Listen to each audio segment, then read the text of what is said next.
Hello everyone and welcome back to another episode of The Damage Report with me, John Idarola, and someone who will be revealed in just a few seconds. Really fast, I saw one of the comments immediately was, "Hey John, almost on time today," and I thought, on one level, a professionalism level, I get it.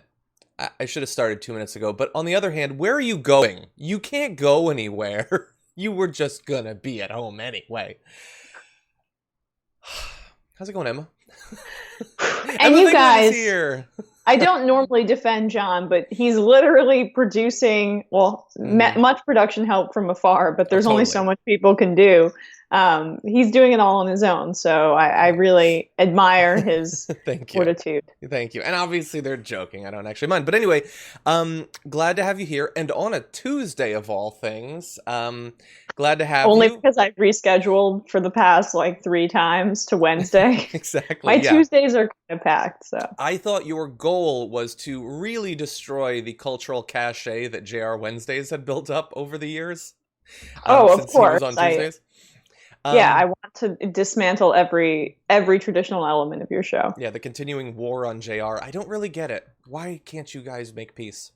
But anyway, we're going to be talking about a lot today. We've got updates on what's happening with the National Guard. Spoiler alert, it's not good. We're going to be checking in with what medicine the president is taking. You don't know what story I'm talking about. It could be anything. You don't know. What else? Nancy Pelosi. Should we clap for her or denounce her? Updates on the Ahmaud Arbery case.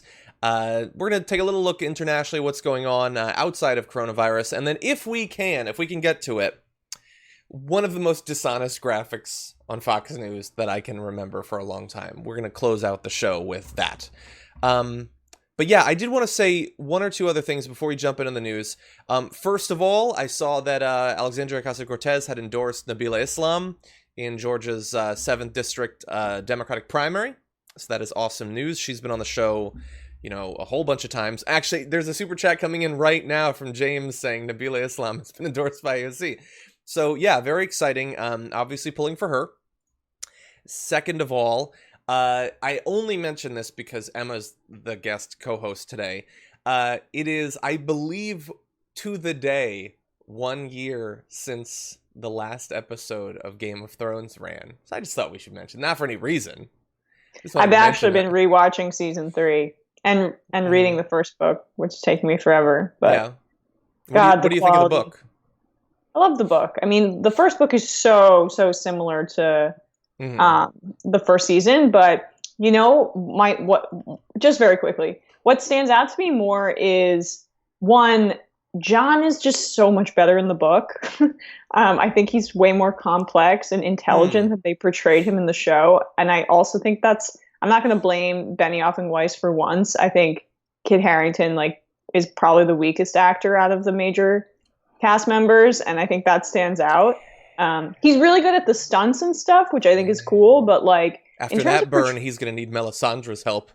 Yeah, but in terms of portraying his psychological torment about being I think it's way richer in the books. And then just rewatching season 3, oh god, the quality was so much better than even when they went off book in season 5. That was when the decline happened, and then it ended in crashing and burning in the last season. But god, the first 4 seasons are just perfect. Yeah, I like those first 4 as well. And the others. No. Anyway, okay. Anyway, I also want to mention this just as a reminder. I know that we're gonna talk about coronavirus, obviously, but just as a way to visualize the magnitude of the tragedy. This was written, this tweet, I don't forget who said it, but it was when we were at 90,000 deaths. It's the equivalent of a full 737 crashing every day for 14 months. And it's you could watch all of Fox News today and they will not acknowledge that this is even a tragedy. And if it is, the only thing you should care about is being able to go back to Zumba and finding out where exactly in China it came from. Yeah, blaming China. Because if there aren't literal human beings of different skin tones and ethnicities to blame, it's not a real tragedy if anyone dies. 100%. Yeah, it's an amazing line to walk where it's like, on the one hand, this is not a disaster, don't get mad about it. On the other hand, it is such a disaster that we need to know how China's to blame. But they're managing to walk that. Anyway, I can see from the chat that Zane thinks we're taking too long to get into the stories, so why don't we jump into it, Emma? Okay. Let's do it. Okay. Little slap in the face for National Guard members who have been helping deal with the pandemic across the country. More than 40,000 of them currently helping states test residents for the coronavirus and trace the spread of infections will face a hard stop on their deployments on June 24th. So we know ahead of time that they're going to be called back at that point. And the slap in the face isn't just that they're doing their duty. States are so thankful of all of the help that they provided, and they're going to be stopped from doing that long before their help is no longer needed.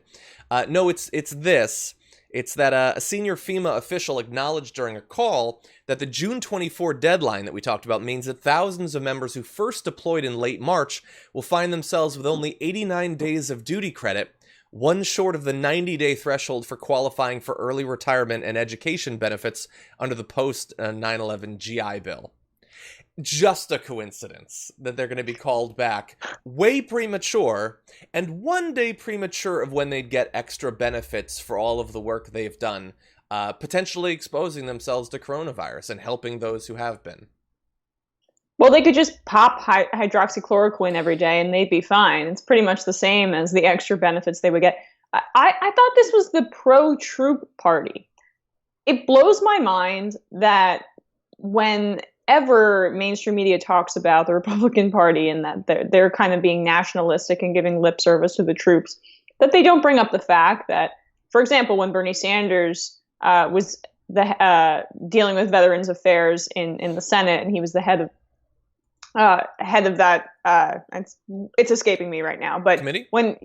Committee, Jesus. And when he was the head of that committee in the Senate, he was going all in to give veterans more benefits, to ensure that more funding was provided for their health care, for resources for them when they returned from war. John McCain was on the other side trying to slash many of those benefits. And they went back and forth and back and forth. And yet the Republicans are always portrayed as the pro-troop, pro-military party. Nothing is more pro-military than paying the military. And Donald Trump is trying not to pay the military. Exactly. And I really hope that this becomes a bigger story. It's like maybe third or fourth tier in the news today. It is so obviously indefensible. And not just like I'm seeing it and I think that it's indefensible. Their reaction to the news coming out shows that they think it's indefensible. So, for instance, top National Guard and other federal officials that were on the call when it was announced didn't dispute that cutoff. They didn't raise the possibility of an extension. And since the news has been reported, the White House has not responded to multiple requests for comment for understandable reasons, because this looks really, really bad.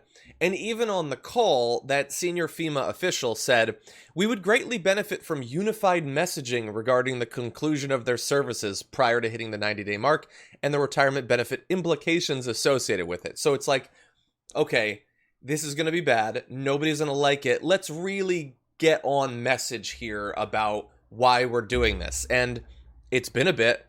There doesn't seem to be a message just yet. They think, I guess, they can keep their heads down and just weather this, and that's probably going to work, honestly. And part of the way that this may not, get enough traction that it should in the media is because people in the military and the National Guard, they're hamstrung from really speaking out publicly, and so it's almost extra cruel, because Donald Trump and the Republicans can rob them of benefits that they've deserved and worked hard for and certainly put their lives at risk for, because basically he's the commander in chief and they're not allowed to speak out, at least, with their names publicly. And so they're able to kind of silently take away their benefits, and under the cover of that kind of rulemaking. And so that's what makes it even kind of grosser to me. Exactly. And also, so I'm primarily concerned about the fact that these people who have spent, they will have spent 89 days effectively out there helping, that they like, a lot of them probably signed up not necessarily for those exact benefits, but for the benefits that would come from service. The idea that you would string them along literally as long as possible before cutting them loose right before those benefits, just sick. But also the consequence for the actual states. Governors and lawmakers in both parties have been pleading with the White House to extend the federal order for several more months or until the end of the year, warning in a letter to Trump that terminating those federal deployments early in the summer, just as states are reopening, quote, could contribute to a possible second wave of infection, because of course it could. We know that we need people doing the testing and doing the contact tracing as well. The federal government seems to have no interest in doing the raw hiring necessary to fill that. Now they're going to be taking away some of the people that are already in the field that could be doing that. Again, if you had if your going theory was the White House wants as many people to get coronavirus as possible, all of the news coming out day after day makes it harder and harder to fight against that obviously crazy belief. This is a great example of that.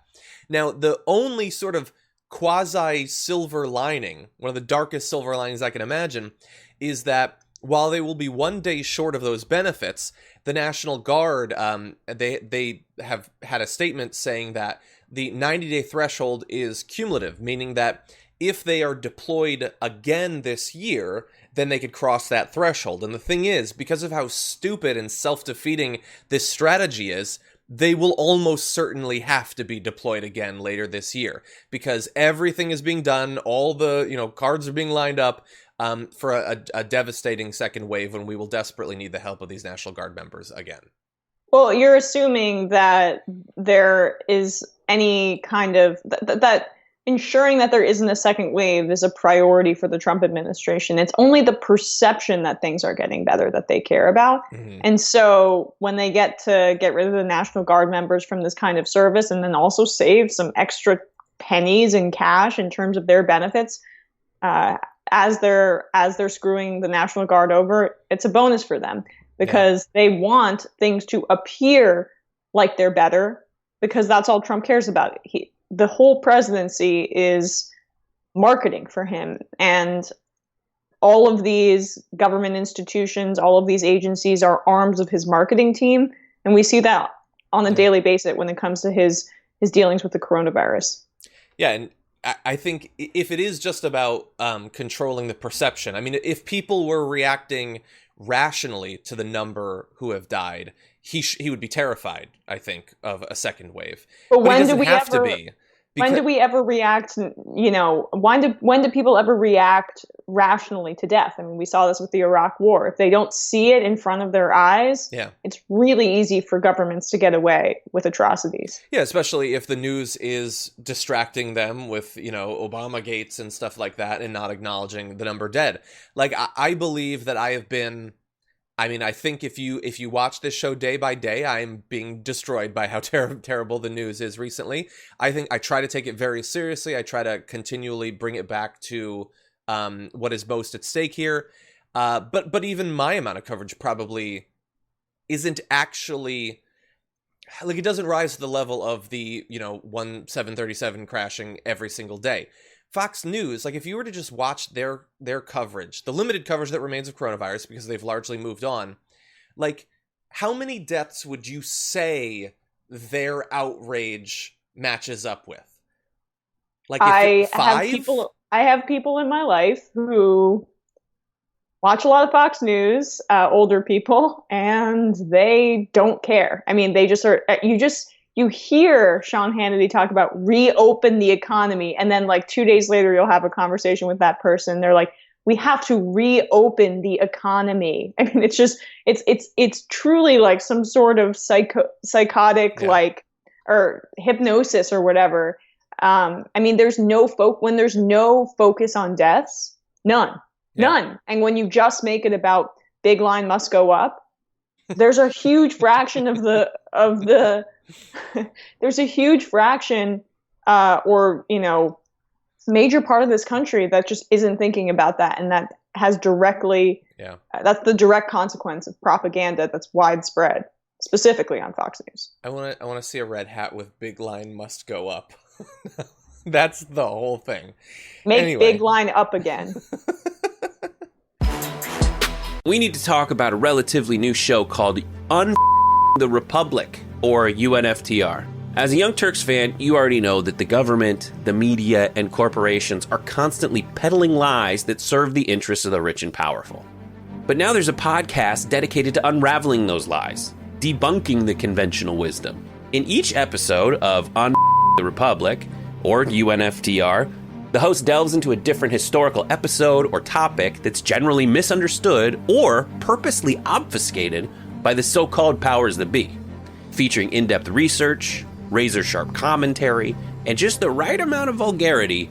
The UNFTR podcast takes a sledgehammer to what you thought you knew about some of the nation's most sacred historical cows.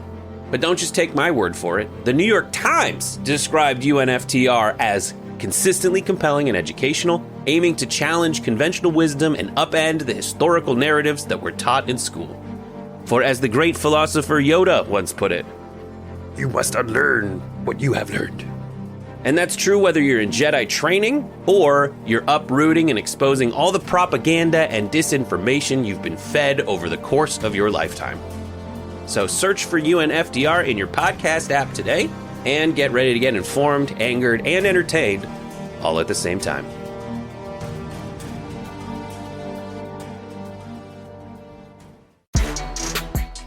Big news yesterday, Donald Trump is taking a potentially lethal medicine for a disease he doesn't have.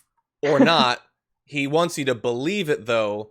Take a look. A lot of good things have come out about the hydroxy. A lot of good things have come out. And you'd be surprised at how many people are taking it, especially the frontline workers, before you catch it. The frontline workers, many are taking it. I happen to be taking it. Hydroxychloroquine? I'm taking it, hydroxychloroquine. When? Right now, yeah. A couple of weeks ago, I started taking it. Because I think it's good. I've heard a lot of good stories. And if it's not good, I'll tell you right, I'm not going to get hurt by it. It's been around for 40 years for malaria, for lupus, for other things. I take it. Frontline workers take it. A lot of doctors take it. A lot of doctors take it. I take it. Now, I hope to not be able to take it soon because, I hope they come up with some answer. So I don't know if he's lying because I would guess he's lying. I would guess he has financial incentives to lie about hydroxychloroquine. There are ties with the manufacturer.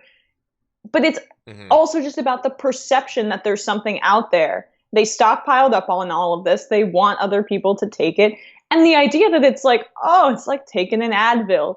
It's for malaria. It could hurt your organs. And the VA study shows that it almost had adverse effects in their specific controlled study. Yeah, I know that it wasn't exactly perfect and it only tested man ages, whatever. But yeah, I would not talk about, it's not a vitamin. It's not a vitamin, dude. It's not Flintstones. It can and has killed people, obviously. And that's why what? And it's not going to hurt me. Yeah, but you idiot. You know that it can hurt people. You know that it has side effects, potentially fatal. It has mental health side effects. It has side effects on your heart. You know that. Okay, we're going to move past it because there's no point. It's been prescribed for other things. Okay, I have sinus headaches. I'm going to take chemo. They do chemo for other things. Why not take it for my sinus headaches? What's the worst that's going to happen? It's not going to hurt me. It's so stupid and probably a lie. That's the stupidest part of it. So really fast, I want to jump to the chat. We're going to continue, but there are probably three options we'll say here. So I want you to type a short message. Either taking it if you think he's taking it, lying if you think that he's just lying, and placebo if you think he thinks he's taking it, but he's not actually taking it. So let's just see it. Either taking it, lying, or placebo. That's my guess, but we're going to push forward really fast. I want to show you another video because this is really something. Take a look at this. I would have told you that 3-4 days ago, but we never had a chance because you never asked me the question. Yeah. You never ask about my health. You're always asking about the health of the country, the deaths, and of course, you don't want to know about me. Mm-hmm. Selfish reporters, self-obsessed. It's a good point. They didn't spontaneously decide to ask if you were taking a potentially lethal medicine that doesn't work on a disease that you don't have. Yeah, they hadn't asked you about that for whatever reason. It's a disgruntled wife who they didn't even notice he got his haircut. Exactly. So I'm seeing the response, and I'm gonna guess it is 98 out of 100 lying, 1 placebo, and 1 somebody just put a whole bunch of lying emojis. So yeah, most people think that he's lying. Yeah, he just made it up, man, and he probably made it up right then. As he didn't know when he started the sentence where he revealed he was taking hydroxychloroquine. He didn't know he was going to reveal that he was taking it, or say that he was taking it. It's just so stupid. And like we said with the quiz, I don't know exactly how it's stupid. Is it that he's actually taking it, that he's taking for preventive use, a thing that he has seen is probably not effective in dealing with this and could by itself kill him, that he would lie about it and tell and again inspire his followers to take this and potentially die as a result of it? I don't know, and I don't care. I'm going to say something that is going to become a larger and larger percentage of my total speech as we move forward over the next 6 months. My conclusion is vote him the hell out of office so that we don't have to deal with this BS anymore. How about that? That's a good conclusion for every Trump story. Yeah, unfortunately. Okay, so really fast. I just want to let him dig himself a little bit deeper. So let's see if his doctor's involved in this. Did the White House doctor recommend that you take that? Is that why you're taking it? Yeah, White House doctor. I didn't recommend. No, I asked him, what do you think? He said, well, if you'd like it. I said, yeah, I'd like it. I'd like to take it. A lot of people are taking it. A lot of frontline workers are taking hydroxychloroquine. A lot of I don't take it because, hey, people said, oh, maybe he owns the company. No, I don't own the company. You know what? I want the people of this nation to feel good. I don't want them being sick. That's how I know he's lying. The doctor, he didn't say, do you want to take it? Go ahead. Do you want to take it? Yeah, you're fine. Yeah, that's all good. I just want people to feel good.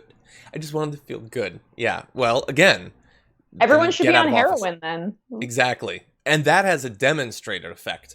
Okay, so he mentioned there that the doctor got involved, and this is where, like, the most exciting thing about working in the Trump White House is you wake up every day not knowing what lie you're going to have to tell, and the lie today was that he is taking hydroxychloroquine. So they put out a letter for what passes for a doctor in the White House these days, and people noticed something pretty quickly about the letter. I'm going to show you just a little bit of it. Saying after numerous discussions, he and I, this is the doctor, and Trump, had regarding the evidence for and against the use of hydroxychloroquine, we concluded the potential benefit from treatment outweighed the relative risks. In consultation with our interagency partners and subject matter experts around the country, I continue to monitor the myriad studies investigating potential COVID-19 therapies, and I anticipate employing the same shared medical decision-making based on the evidence at hand in the future, which is very interesting. And nowhere in that letter does it say that he told Trump to take it, or that he prescribed it for Trump, or that Trump is actually taking it. It's nowhere in the letter. And that's their evidence. He's lying. I'm done. He's lying. He's definitely lying. I like the idea, because he said he takes a pill every day. I liked the idea that he was having 1 Reese's Pieces each day thinking he was taking hydroxychloroquine. But that's probably not what it is. That's just what he seasons his steak with. Yeah. Look, you do have to give it to Trump, though. He is convinced that this thing is helpful, and he's not going to let, evidence convince him otherwise. It is a sign of strength to go with your gut. And I would say to Trump that the doctors who tried to deceive you about this medicine and tell you that it's not helpful, you saw through those lies. They also will tell you that you're supposed to take a certain amount. But if a certain amount is good for you, then 2 times as much is definitely better, right? 10 times as much. Well, Even better. as he knows, there's only a finite amount of energy in the body, and there's only a finite amount of hydroxychloroquine that the body naturally produces. So you're going to be more beneficial on the long run if you take a ton. Exactly. And look, yes, I feel perfectly comfortable making that sort of joke because neither Emma nor I believe that he has or has ever actually taken any hydroxychloroquine. Yes, we don't want Trump to die. Yes. Not long after Donald Trump revealed that he was totally actually taking hydroxychloroquine, Speaker Nancy Pelosi was asked what she thought about it, and here is what she had to say to Anderson Cooper. As far as the president is concerned, he's our president, and I would rather he not be taking something that has not been approved by the scientist, especially in his age group and in his, shall we say, weight group, what is morbidly obese, they say. So I think it's not a good idea. I liked it. I am so critical of Nancy Pelosi, but come on, first of all, what I liked more, and I don't like it as an electoral strategy. I think it's stupid. It only appeals to the hard, true blue core, whatever. Democrats, I get it. It's an offhand comment. It doesn't matter, but it's also literally really fast. It's an offhand comment. Okay, you don't think she planned that? No, she did. She had like a 15-second awkward lead up to it. I totally, yes, know that she planned it in advance. But I also don't understand why the left should be like upset that she does this. Trump makes fun of people's physical appearance on a daily basis. There can be one tiny comment about how he's fat because I know it bothers him. Yes. Okay. So I want to try to address a few parts of that as we go back and forth on this. I mean, so I posted about how it seemed needless, and all that stuff, because I am dead set on making sure that as few people like me as possible. So when I see them being happy, I try to tamp it down. Yeah. So Trump is going to attack people no matter what. He's going to do it viciously. What I worry about is, I want you to take a look at this tweet. So this is a tweet from Ben Shapiro. Said, "Nobody is happier than Trump today that Pelosi called him morbidly obese. Now we can just riff freely on our overuse of Botox without fear of blowback." Which, look, yes, is that a stupid tweet? Yes. Like Trump has ever been worried about blowback for attacking someone's appearance. Ben Shapiro, you moron. But they will say that, and lots of them are saying that. The thing is, Donald Trump will attack people in the most vicious ways possible. Within the next 24 hours, he's going to accuse Nancy Pelosi on Twitter of drinking the blood of infants. He will do that. That is baked into the horrible situation we're in. What I am hoping for is that we will get to the end of Trump without it becoming thoroughly normalized that everyone should be that bad. It's probably a vain hope, but that is a hope that I cling to. The thing, though, is that most Americans do see politics as a sport. And so why Trump has been successful is because he's a WWE caricature and he'll name people and mock them publicly. I do think that there is some benefit to not being so buttoned up and being able to sling mud and kind of go back and forth at each other. I mean, I know that the cruelty is horrible, but these are powerful people, and I don't really care if they're trading barbs on CNN. Mm-hmm. Yeah, I mean, the thing I don't necessarily get is how is this very different? In terms of the fat shaming, it's different, but how is this that different than the clapping or the ripping up the speech? If we're going to criticize Nancy Pelosi for her performative stuff, that this is what that is. Well, the ripping of the speech I despised. It was just dumbest. I was about to swear. Dumbest stuff I've ever seen. Mm-hmm. But isn't that what this is? I don't respect you. I hate you. You're stupid.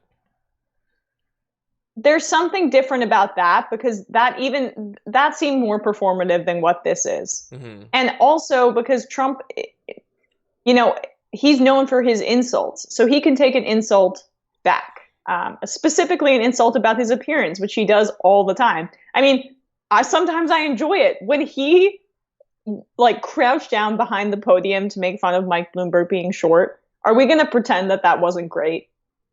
I don't remember that. I can't even think of a time when Mike Bloomberg was in the race. That's the before times, before the fall of man.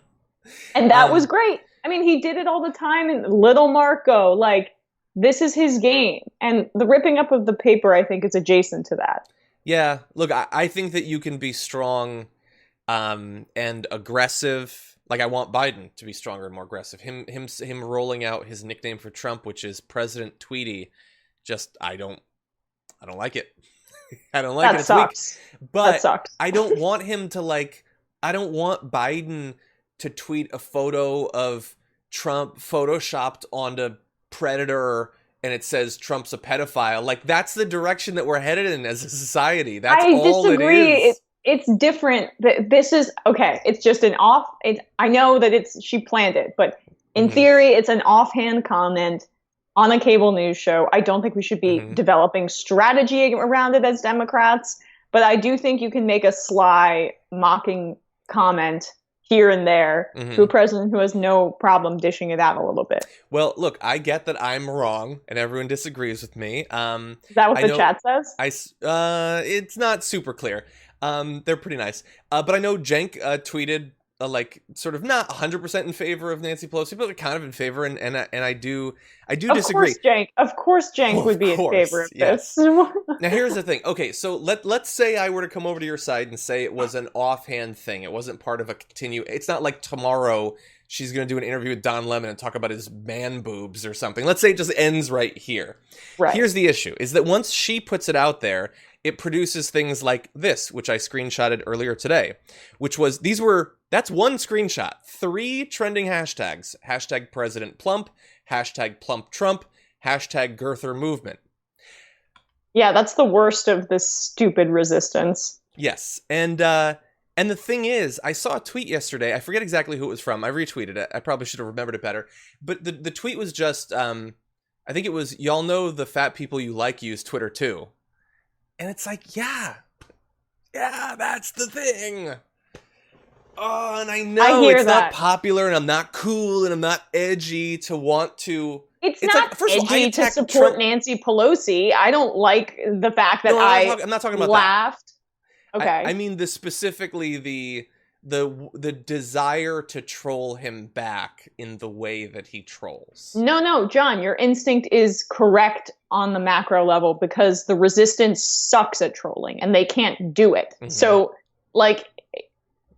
the only way to beat the ultimate troll is with policy and with substance and with a grassroots movement that trumps his trash talking and false populism, but genuine grassroots movement with real people behind him who are eager and excited to vote for him. Yeah. The enthusiasm gap between people who are going to vote for Biden and people who are going to vote for Trump is still large, is massive, even more so than with Hillary Clinton, who independents and Republicans largely despise, but she had genuine enthusiasm within the Democratic Party. Biden doesn't even have that. So the trolling, why it even seems more egregious and empty is because the Democrats have no leg to stand on and are in a pathetic, scarily weak position.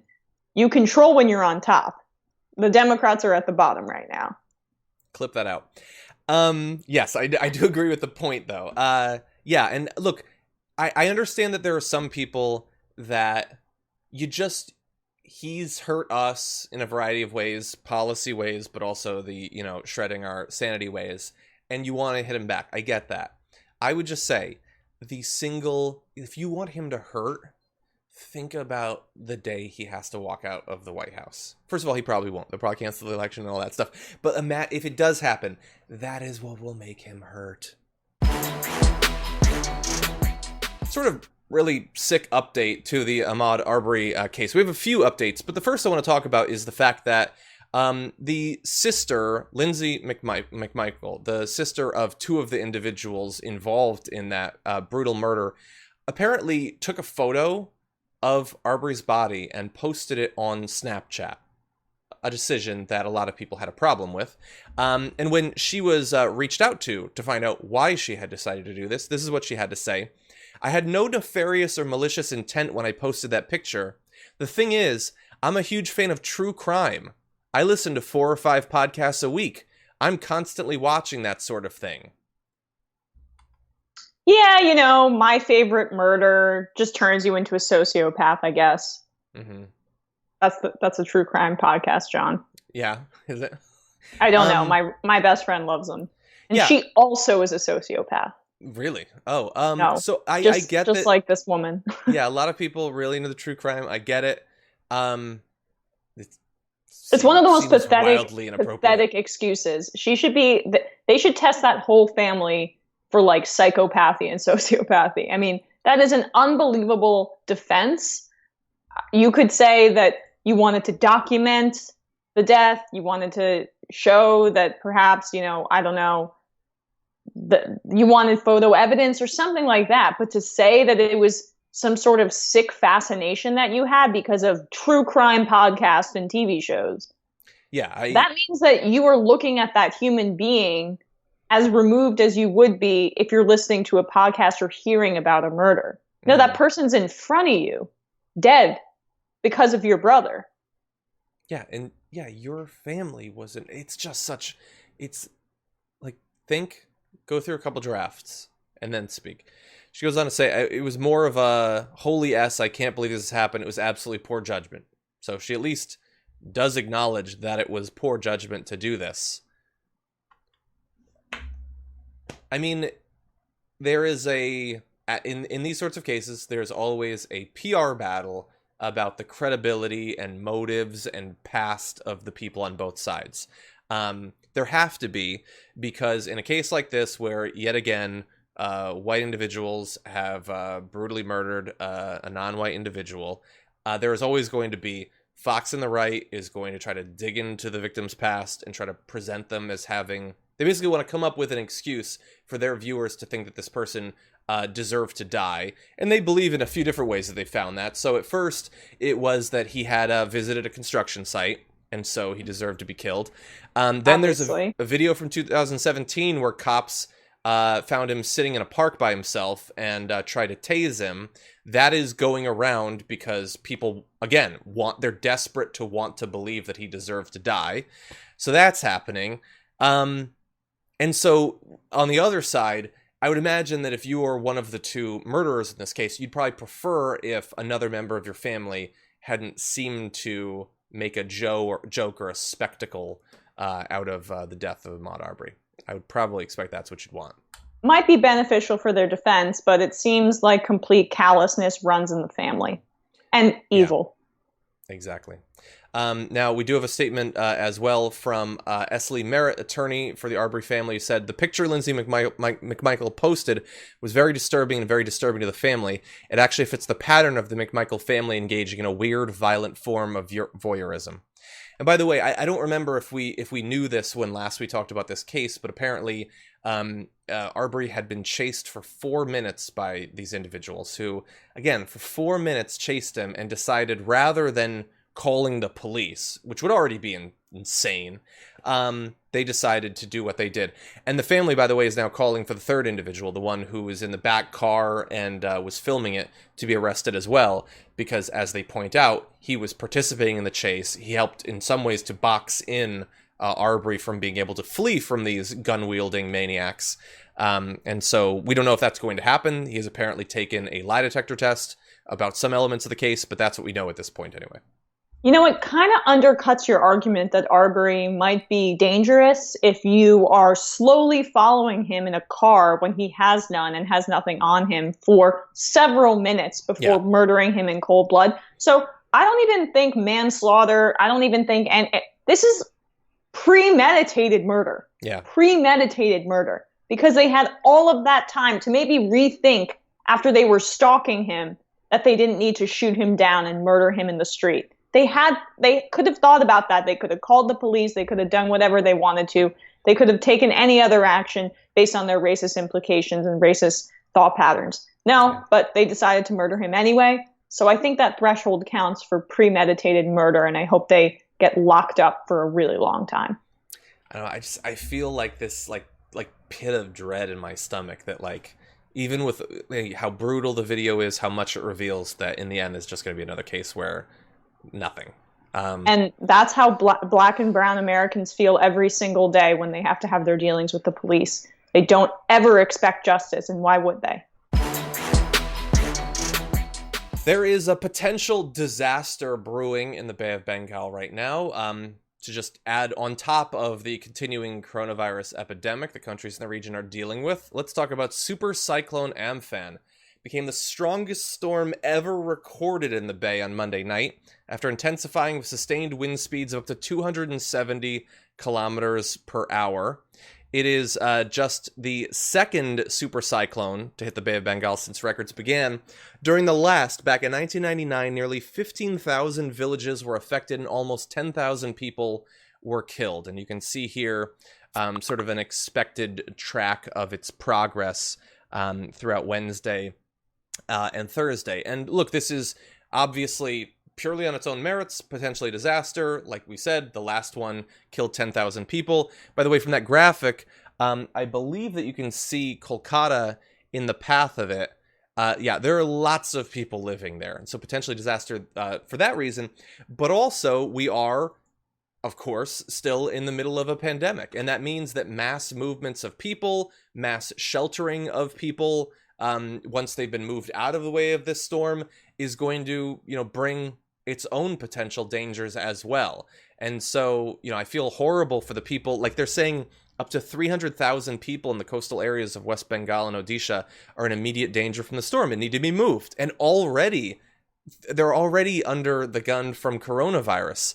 And, they have cyclone shelters, 12,000 of them, but you have to social distance. And so theoretically, it's going to be much harder. You're going to have to move people farther. It's going to affect more of the region. And this is, at the very least, for people in the U.S., a reminder that it's not like the other threats that we face have suddenly gone away. It's very easy to callously throw off hey, more people die from car accidents and the regular flu than coronavirus, which isn't even true.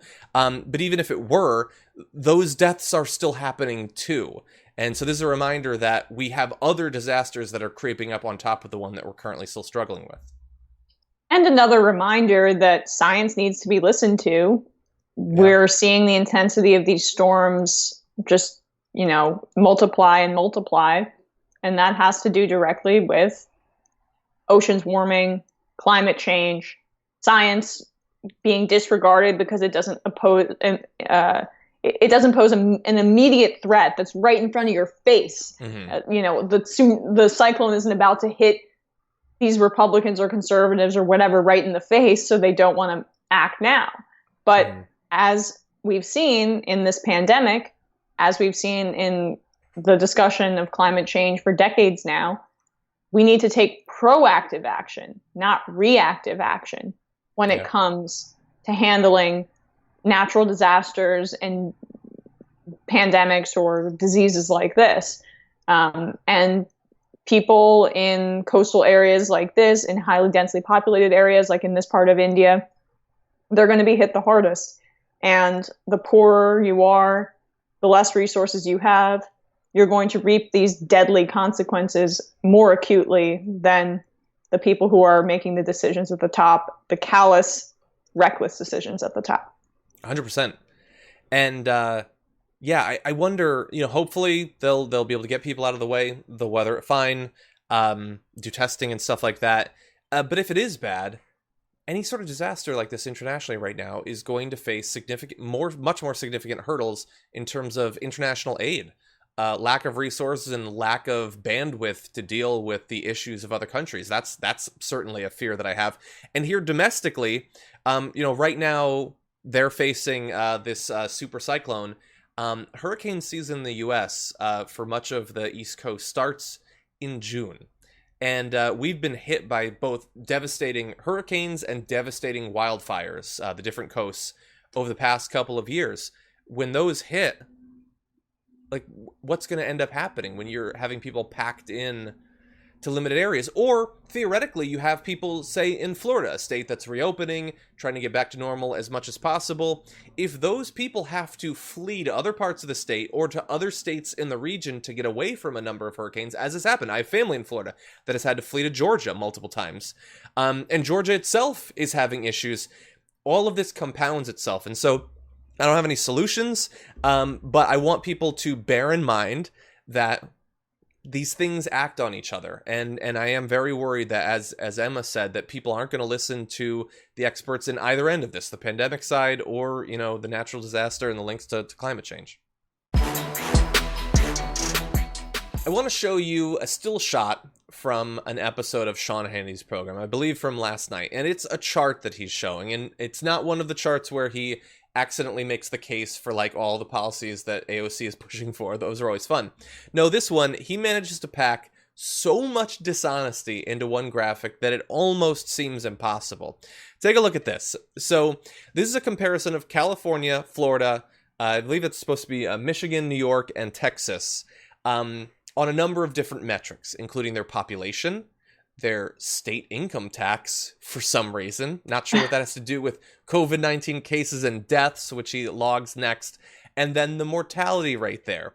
And he seems to be trying to make the case that states that have opened up have fewer deaths, I think, but there's a few significant problems there. The first that I think we should mention is that he has a listing for mortality rate there. And you would think that means he's showing how deadly the disease is. So for the people who get it, what percent die? But that's not what those numbers show at all. Do you know what those numbers are? He is literally listing the percentage of the entire state population that has died from the disease at this point. Because if you look at the numbers, so for instance, for Michigan, he's got 52,000 cases, 4,900 deaths. That indicates that, I don't have a calculator with me, but slightly less than 10% of the people who got it died from it. And the last thing that Sean Hannity wants to do is list a 10% fatality rate. So instead, he just lists everybody in Michigan. What percentages died at this point. It is so fundamentally unethical what he is doing right there. Whew. Yeah, and I just wonder, producers, like, you guys want to get jobs elsewhere, right? I mean, I look, I know that it's hard to get jobs in media and Fox News. You got to sell your soul a little to move up and do all that stuff. But do you really feel good about yourself when you are listing entire statewide mortality rates in order to make it seem like fewer and fewer people are dying? Mm-hmm. To underplay a threat that could really harm Sean Hannity's core demo of old people. I mean, it's not like it's spring chickens watching his show. So I think that it's unethical is, underplaying it. 100%. I don't know, like, I'll put it up a little bit. What does the income tax have to do with any of that? No, it's not. You'll have more money and you won't die. It's like my immune system was weakened by the higher state taxes I was paying. And of course, let's say he just decided, I want to have stuff about coronavirus, but I also want to make a point about taxes. Also, maybe mention that in most of those states, the Republican states that have effectively no income tax, they tend to have a significantly higher sales tax. And the reason they do that is because they do still need money to run the state government, but they don't want an income tax because an income tax would hit people who make a lot of money. They want a sales tax, which isn't obviously one of the most regressive taxes imaginable. So he hides that from his audience as well, that they are still being taxed, but taxed in a way that hurts the poor more than the rich. Exactly. And also the mortality rate figures he shows there, they're not even, different enough to actually prove the misleading point that he's trying to make. Like, New York isn't that significantly higher than Texas or Florida, and California isn't either. So I don't even understand what that adds beyond just being underplaying the mortality rate of the coronavirus. Exactly. Yeah, and I wish that I could have any hope that the people watching his program last night looked at that and thought, oh my God, is that like 8% of New York cases that got it died? That's terrifying. No, they're just distracted by 0.146%. Oh my God, that's not too bad. Okay, well then, Right. make a graphic of the percentage of the Texas population that has died from Islamic terrorism over the past couple of years. How high of a percentage is that? So we shouldn't do anything about it, presumably. What's their inheritance tax there? That's what I want to know. No, how are we supposed to fight against this? People who have so little regard for what their own devoted viewers actually think about the world, and not just lying to them about the sales tax or whatever, but sending them out there ill-equipped to not get sick and die. There was polls recently showing that like older voters are apparently turning away from Trump and towards Biden, and I don't know why exactly that is. But if there is a reason, if there is an explanation for that, I hope it is that they realize that Fox doesn't care if they live or die. Like if that doesn't drive your political behavior, I don't know what should. Like lack of regard for whether you die. Very excited to be welcoming to the show at long last, award-winning co-organizer of the 2017 Women's March and author of We Are Not Here to Be Bystanders, Linda Sarsour. Welcome to the show. Thank you for having me, John. Glad to have you here, and I want to start by talking about the book. I've seen some of your interviews about it and all of that, but it's a pretty fascinating look back at, sort of where you came from, how you got to where you're at. Can you tell people a little bit about sort of the process of writing it, how you decided to, look back over this time and all of that? So this is my book. This book really, John, for me was an opportunity to really welcome folks into the lives of Muslim Americans in the post 9/11 era. There's a lot of talk about Donald Trump and talking about policies of Donald Trump and talking about this fascist administration and the stripping of civil liberties. And Muslim Americans, as well as many other marginalized communities, are sitting back being like, welcome to our world. And I thought it would be important in this time to take people on the journey of the impacts of these policies, these post 9/11 policies on Muslims. It was also a love letter to my own family, to my children, to my great-great-grandchildren. This is a story of being a survivor of intolerance, religious intolerance, of Islamophobia. I've been, at the receiving end of it, and I've been able to persevere and keep moving forward. And I thought this would be an inspiring and motivational book for my own communities. Yeah, and so obviously you talk about the experience you've had as an individual with that sort of discrimination, all of that. But in your work as well, you are the target of, I can only imagine, constant attacks and attempts to define who you are, to define what you believe, to define what you mean when you say certain things. Did you see this book as an attempt to sort of to take that back, to define yourself in a way against all of these very dishonest attacks that continue? Absolutely. I mean, my book is stories and stories of my work, of my relationships, of my long track record of civil rights work, of human rights work, of focusing on racial justice and immigrant rights and economic justice, of defending my people, and also about what it means to be an unapologetic woman of color, a Palestinian Muslim. John, I'm every Islamophobe's worst nightmare. And it's because of all the identities that I hold. I'm a Muslim. I'm also Palestinian. I'm an anti-Zionist. I'm also a progressive. So I kind of confuse people. How could I be a Muslim and wearing a hijab and be progressive in my policies and stand up for marginalized people? How could I be a Muslim woman that is loud and proud and unafraid, whose voice is loud? And so I'm shattering stereotypes as I go, and some people don't like that. And so, as you know, and as you've seen, attempt after attempt after attempt, and here I am, I'm talking to you about my book that was published by Simon & Schuster, one of the largest publishing companies in the world. Yeah, and of course, congratulations on that. I want to talk a little bit about your work. You've talked about organizing and all of that, and how you sort of were like a lot of people coming to in the wake of 9/11, which obviously, depending on what community you're in, has a very different effect on you. Some people were able to sort of sit on the sidelines and look at it. Other people more directly affected by it. What do you think about the nearly 20 years now since then. How much progress has been made, if any, in what areas? What concerns? Like I think about the fact that there are reauthorizations of portions of the Patriot Act that happened like within the last week. That, you know, it feels like it's been decades now, and yet a lot of that seems like the government is just sort of sliding along, believing that it's perfectly fine to continue in the exact same way. And this is the important, uncomfortable conversation, John, that nobody wants to have. These types of policies that have been put in place in the name of national security that target Muslim Americans and others have been done by both Republicans and Democrats. There's like bipartisan support for the Patriot Act. And we know that from the many folks that have ran to be the president of the United States of America who voted for this policy. And there's been a reauthorization just a few days ago that said, you know, that the FBI could go into your browsing history and use it against you in a court of law without a warrant. I mean, this is the type of life that we live. In the last 20 years, we went from a suspected terror watch list that had about 3,000 people on it to potentially over close to 2 million people on it, majority of whom are people that hold Arab last name, Muslim last names. And we're talking about no-fly lists. We're talking about unwarranted surveillance of communities.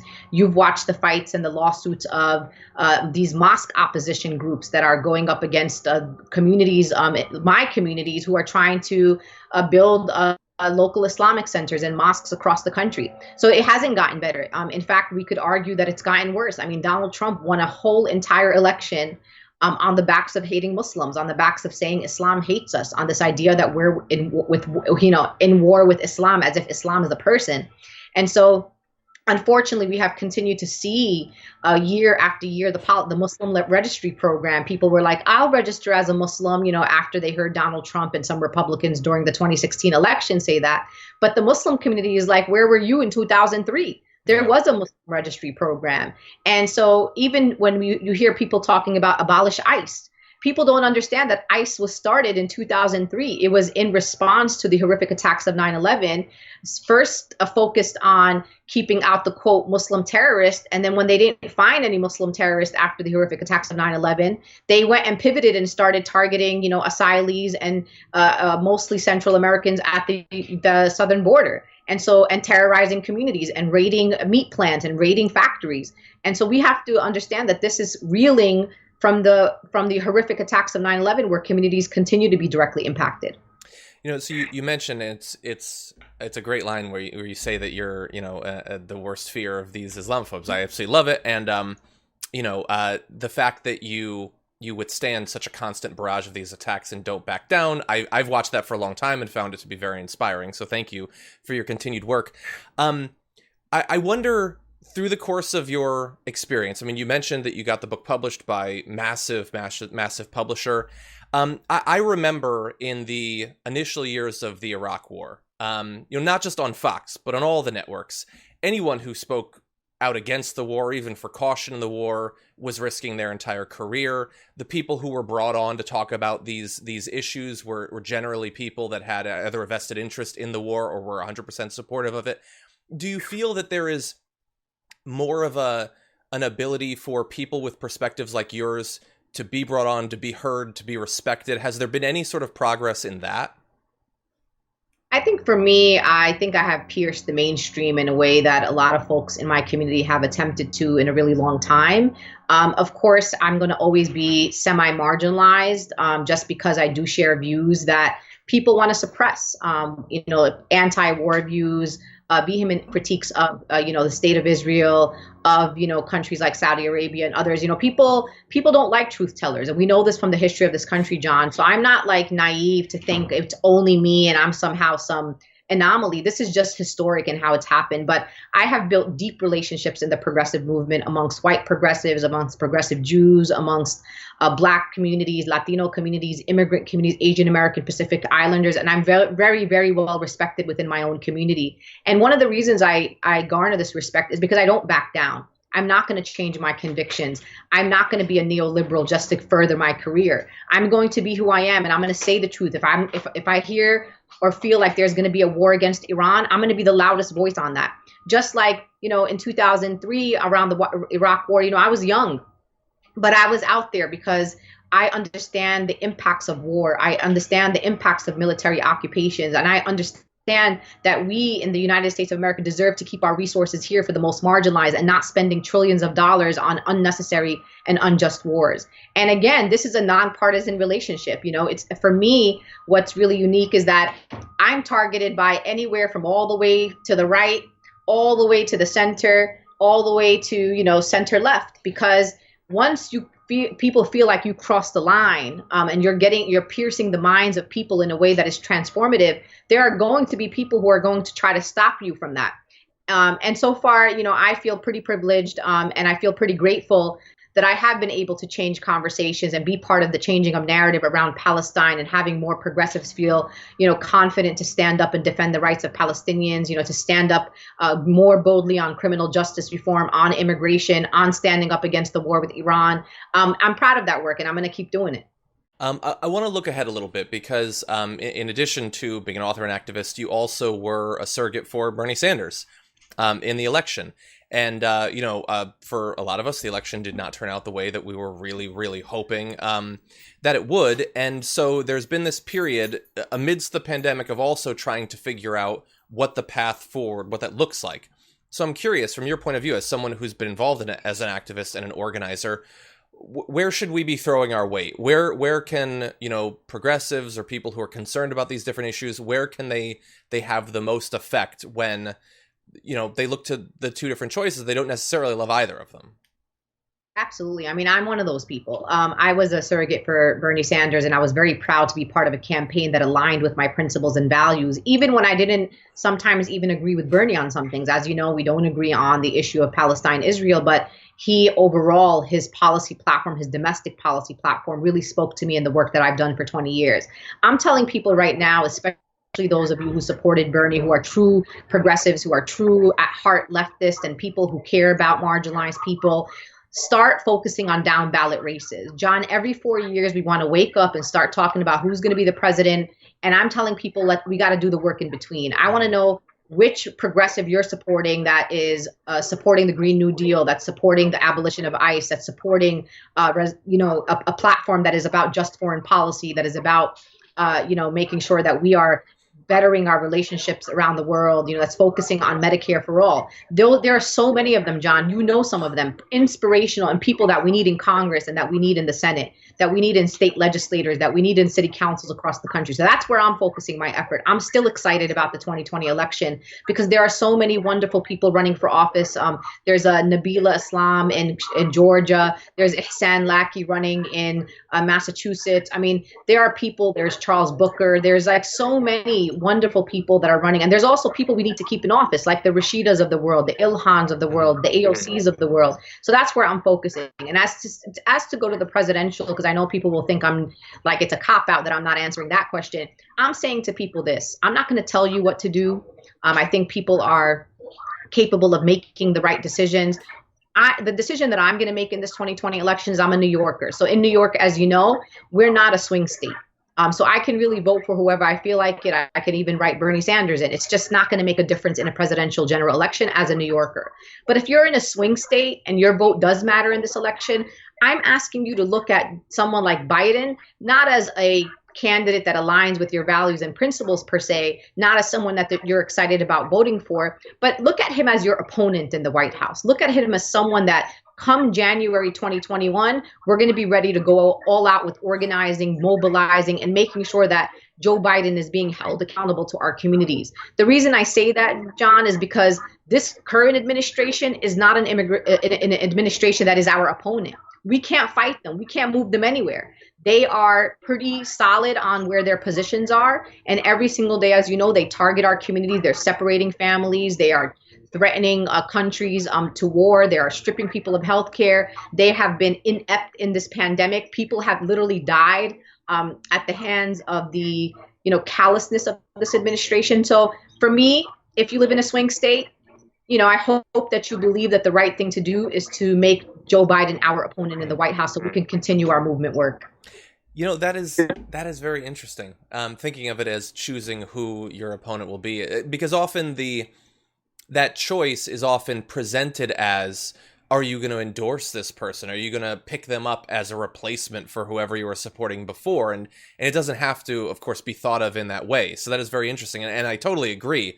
There, like, even in the first term, obviously, Trump could not be pushed on any issue. And that was when, hypothetically, there were potential consequences for his actions. He's stripped away all of those. There's not going to be any inspectors general going into a second term and all of that. So that's a great point. I also want to mention, you mentioned Nabila Islam. We saw news earlier today that Representative Alexandria Ocasio-Cortez had endorsed her campaign. She's a candidate we've had on multiple times on the show. And I agree, putting your attention into the down ballot races, like, of the little bit of hope and inspiration, the positivity in politics over the past few years that I've had, almost all of it has been driven by a few names. And you named some of them, Rashida Tlaib and Ilhan Omar and AOC and all of that. The idea that we could potentially have 2 more or 5 more or 15 more individuals like that seems like, at this point, a best case scenario for the movement going forward. I certainly could look forward to that. Absolutely. I mean, that's why everyone's like, how are you still excited about this election? I'm like, listen, there are young women, Black people, members of marginalized communities. There are Muslims. There are former refugees. There are amazing, inspirational people that come from the very directly impacted communities that we claim to support. So why don't you, if you were a Bernie Sanders supporter, just pivot. Find one of those local folks that were running on a Bernie Sanders platform, put your money on them, make calls for them, text for them. And that's what I'm doing, because I think that is the way to true democracy. Is all politics is local. We cannot wake up every 4 years, John, and remind people that there's an election. There's an election every year, a local election every year. And that's the kind of power that we need to build on a local level. And eventually it will trickle up, not trickle down. It will trickle up to that presidency. You know, this will probably have to be my final question, but I'm curious. Let's say that we end up with Biden as our opponent in the White House. Are there issue areas where you feel like he could be successfully pressured on, that he wouldn't just, say something that sounds good, but then continue the policies of past administrations? Well, what issue areas give you a little bit of hope? I think there are 3 issue areas where I think Biden could be pushed if we build the political will and the movements, and so that we don't go back to bed like we did after Obama got elected. Everyone was like, wow, so amazing, we made history. And all of a sudden our movements went dormant. And that was the problem. It wasn't Obama's fault. I don't blame Obama. I blame us and our movements. And for Biden, I think it's going to be healthcare, criminal justice reform, and immigration. I think those 3 particular areas are areas where I truly believe in my heart, if we are consistent, if we are persistent, if we're building power, we're mobilizing, we could truly push him into a transformative place. And even honestly, if we're able to build the power around Congress and members of Congress, we may be eventually able to do Medicare for all. I think that it's not true that he said earlier on that if he got a bill to his desk, that he would veto it. I think that he doesn't believe we can bring a bill to his desk. And I truly believe we can if we focus our efforts there. I certainly hope that you're right on all those issues, but perhaps that one even more so. If it were to land on his desk, the idea that he would veto it seems incomprehensible. So I certainly hope that you're right. The book is We Are Not Here to Be Bystanders. Linda, there you go. It's been a long time coming. Thrilled to have you on the show. Thank you so much for joining us today. Thank you, John. I appreciate you. Thank you. Thanks to the ongoing pandemic, some forms of traditional activism and organizing have become significantly more difficult, but innovative minds are finding ways to deal with the current situation and opening up new opportunities to figure out how you can push the country in the right direction. And we have someone joining us right now to talk about one such effort. Gabe Tobias is the co-founder and national training director for the Movement School and also a senior advisor to the Justice Democrats. Gabe, welcome back to the Damage Report. Hey, John. Great to be back here. Glad to have you here. We've talked about the Movement School before. Now you have an online campus program. Can you tell us about that? Yeah, absolutely. So in this time of COVID-19, obviously you can't really do anything in person. In a way, this is not a huge adjustment for us because we've been doing online trainings for the last year or so.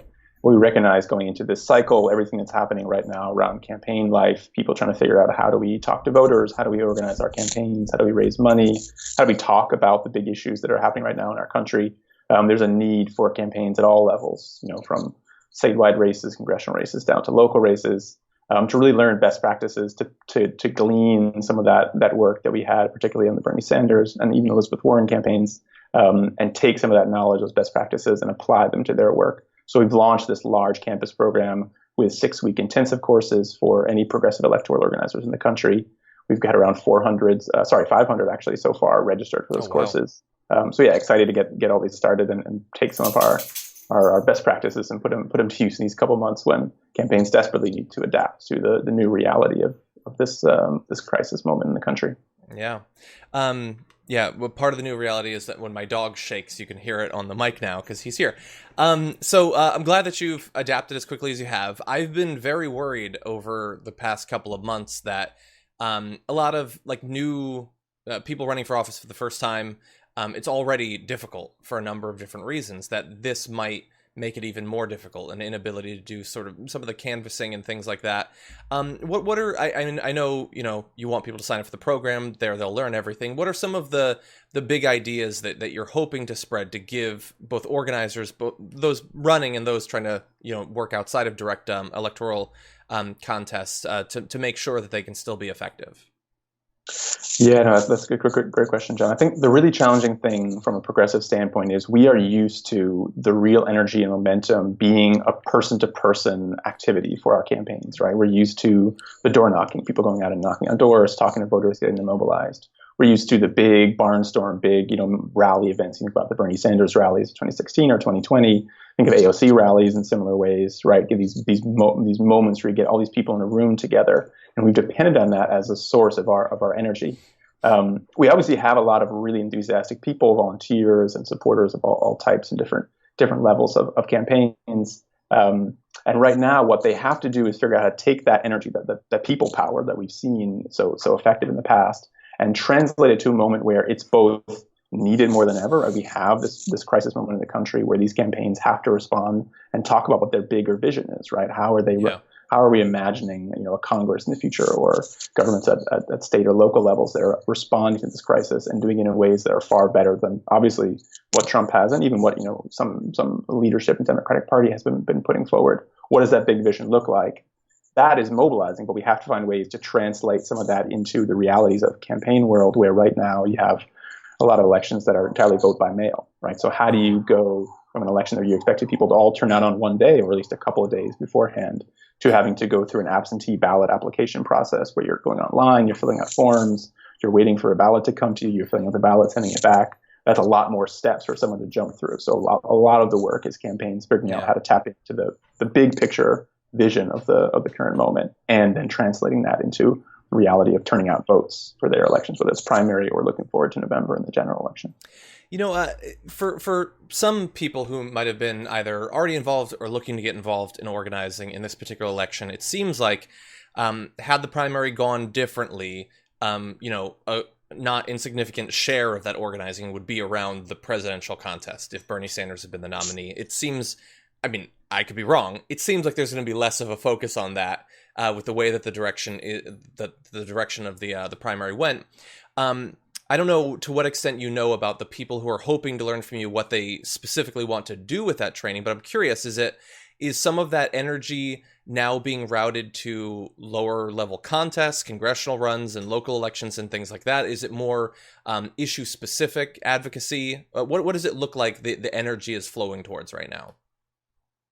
Yeah, absolutely. And I think it's one of the things that seems like has been maybe a bit of a misconception in the progressive movement in the last month or 2 months since you had sort of slow end of the Bernie Sanders campaign.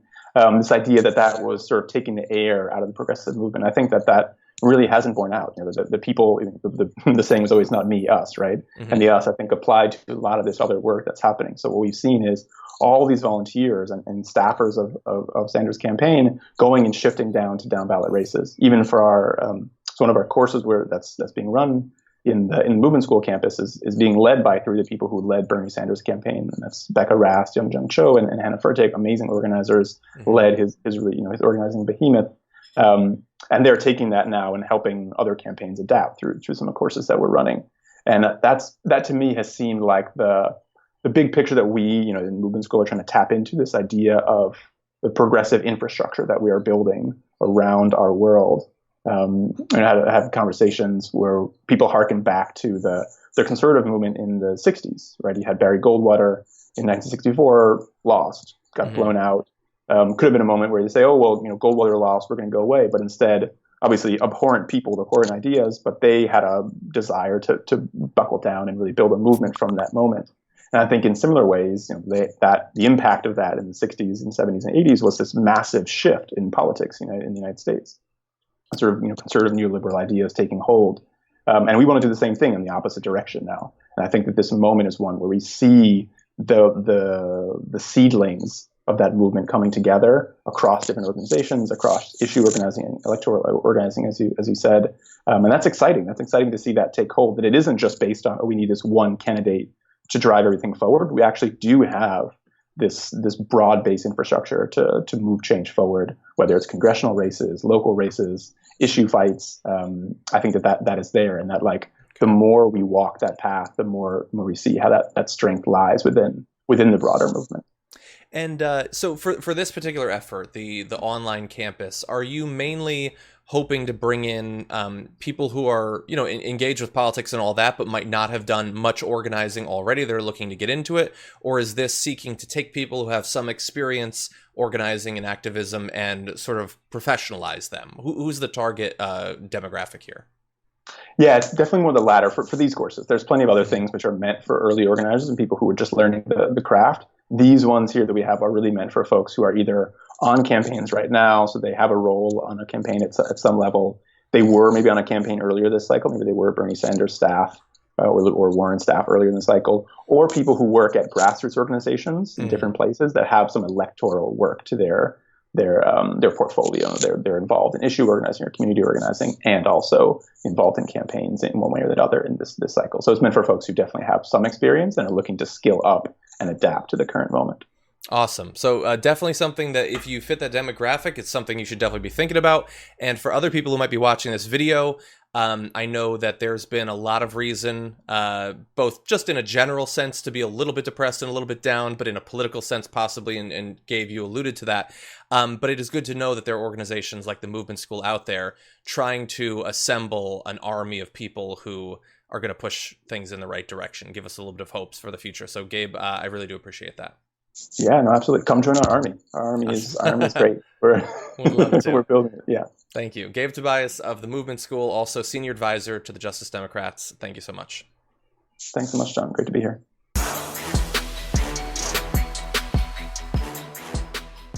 Thanks for listening to the full episode of The Damage Report. Support our work, listen ad-free, access members-only bonus content, and more by subscribing to Apple Podcasts at apple.co/TYT. I'm your host, John Adarola. I'll see you soon.